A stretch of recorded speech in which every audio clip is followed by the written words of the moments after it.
with parsley. Pero maliit ito. Start na po tayo. 2 in 1/4 all-purpose flour, 2 teaspoon baking powder, 1/2 teaspoon salt, and 1 cup of cheese, cheddar cheese. So, paghalu-haluan lang po natin.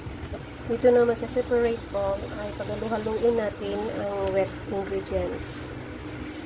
Okay, 2 eggs, 1/2 cup vegetable oil,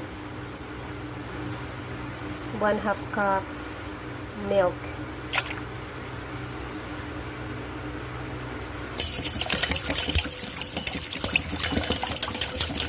Mix lang po natin.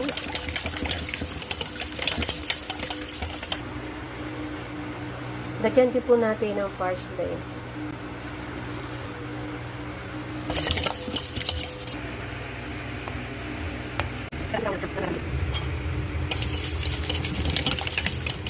Ngayon po ay i-add na po natin ang wet ingredients at saka dried ingredients.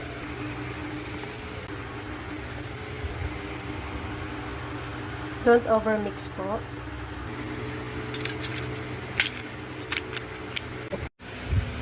After 25 minutes,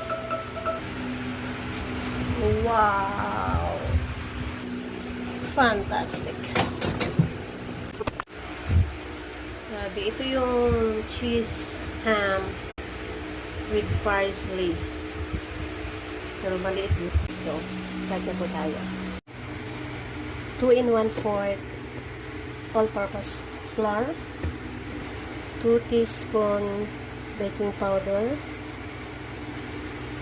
1/2 teaspoon salt, and 1 cup of cheese, cheddar cheese.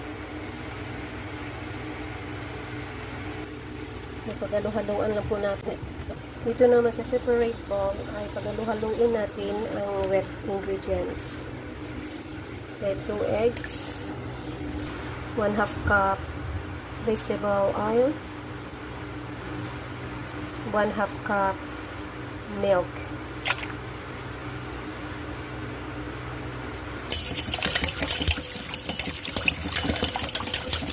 Mix lang po natin.